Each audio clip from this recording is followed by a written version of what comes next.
Hello students, welcome back to physics class once again.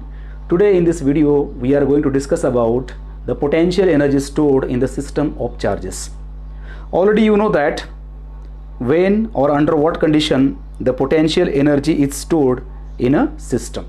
Okay, we know that whenever we are doing the work against conservative force, that time the system will consist of some energy. That energy is generally the potential energy. Okay, now in order to set up a system of charges, the potential energy may be set, or say the potential energy may be stored in that system also.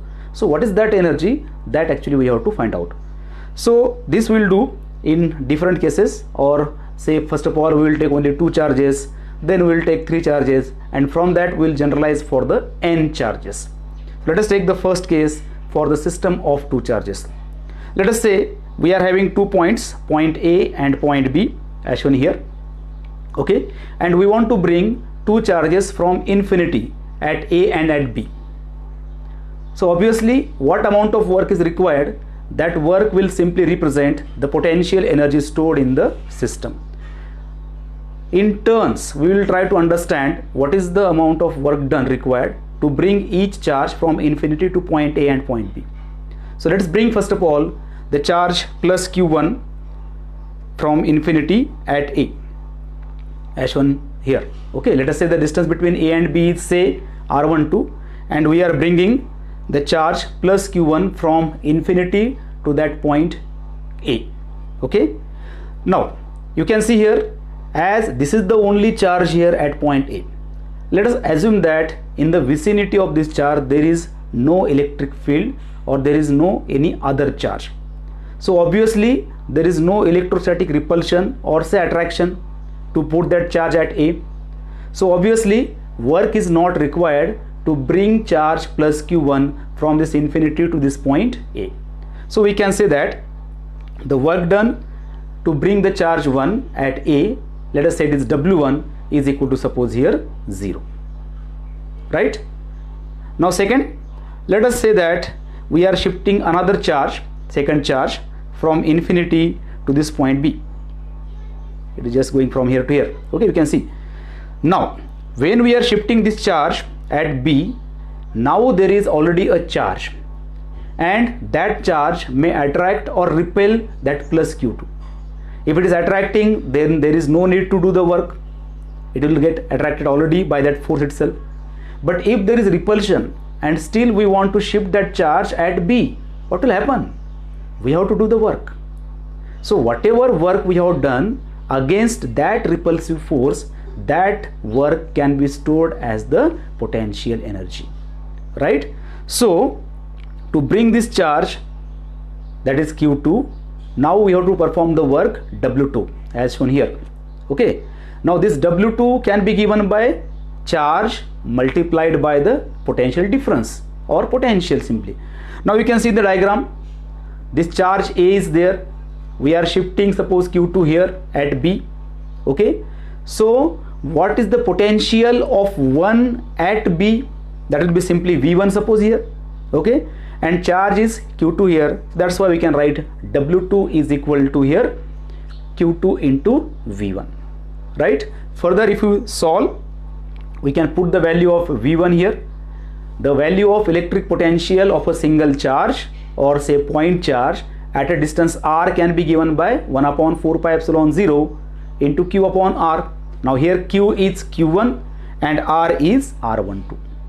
So further if I reshuffle the terms and simplify that, I can write here W2 is equal to 1 upon 4 pi epsilon 0 q1 q2 upon r12. So this work is basically the potential energy of this system. Right? So this is about the concept of this case here. So simply if I find the work now here, that work will be equal to simply here W equal to W1 plus W2. W1 is already 0. So that's why if I put the value here, again the work will be same. So this is the way here to find out the potential energy stored in the system of 2 charges. What is that? It is U is equal to 1 upon 4 pi epsilon 0 into q1 q2 upon r12. r12 is the distance between that point A and B. Right? This is for the case of system of two charges. Let's go for now the second case. We'll go for the system of three charges now. Let us say we are having points A, B and C as shown here in this diagram. Okay, let us say the distance between A and B is R12, distance between B and C is suppose here R23, and distance between A and C is suppose here R13. If first case is clear to you, this case is very easy. Simply we have to find out the net work done, what amount of work is required to shift all the charges at A, B, C, etc. Right? Let's do once again. Let us say that the charge plus Q1 is brought from infinity to point A, right? Then as there is no charge, the work required to shift the charge plus Q1 at A will be equal to simply 0.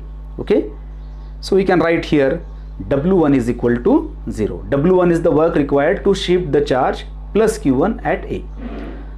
Now let us say that the charge plus Q2 is brought from infinity at B. Now what is the case here?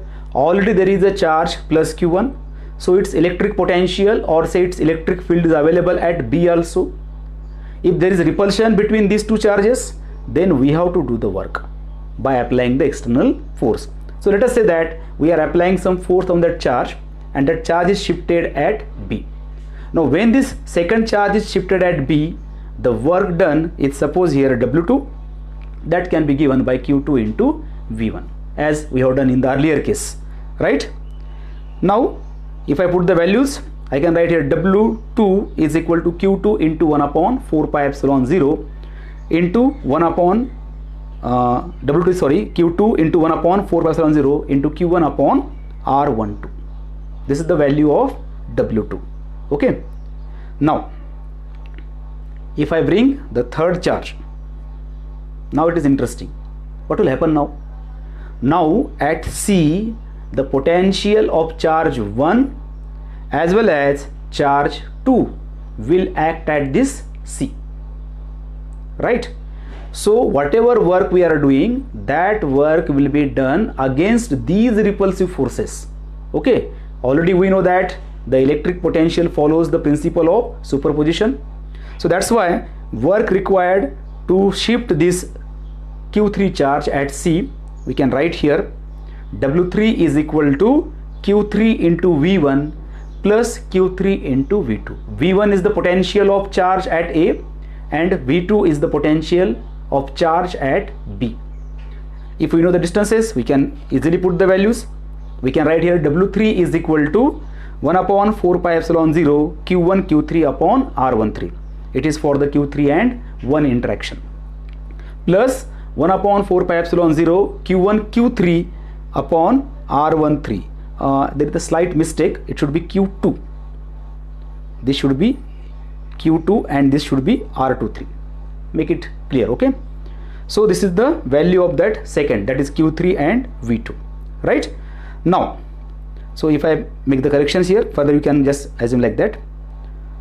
We can write here now net work done, that is W is equal to W1 plus W2 plus W3, etc. So if I put the values here, I can write W is equal to, W1 is already 0, forget about that. W2, it's already here, okay? You can see it here. W2 is Q2 into 1 upon 4 pi epsilon 0 Q1 upon R12, or if I simplify it, it will be simply 1 upon 4 pi epsilon 0 Q1 Q2 upon R12. Further, this is the value of W3 and W3 is this one. So we can write here plus 1 upon 4 pi epsilon 0 Q1 Q3 upon R13 plus 1 upon 4 pi epsilon 0. Again, we need the correction here. This is Q2 Q3 upon R23.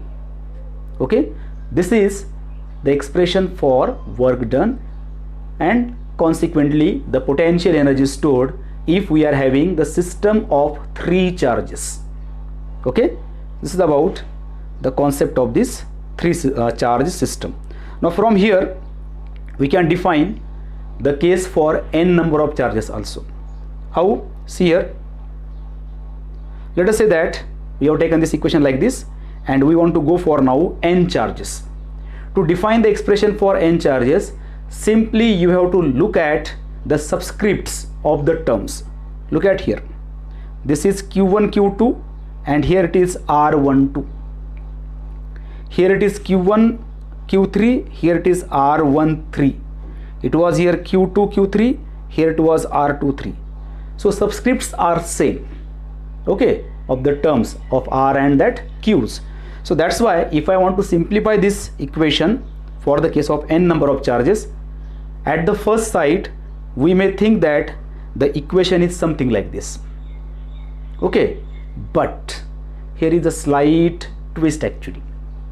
Okay, look at the equation. We are having u is equal to here 1 upon 4 pi epsilon 0, okay, summation of all pairs, maybe 1 3 1 2 2 3 4 2 like that, okay. It is summation of all pairs qj qk upon rjk, where j and k are the subscripts like 1 2 and so on.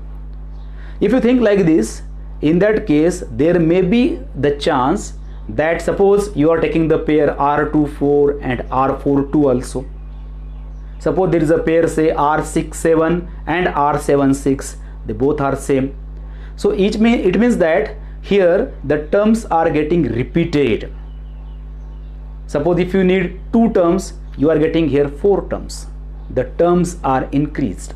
So that's why this expression is not correct. So it can be made correct if we write this expression like this, that is u is equal to half times summation from j is equal to 1 to n and summation from k is equal to 1 to n over 1 upon 4 pi epsilon 0 qj qk upon rjk.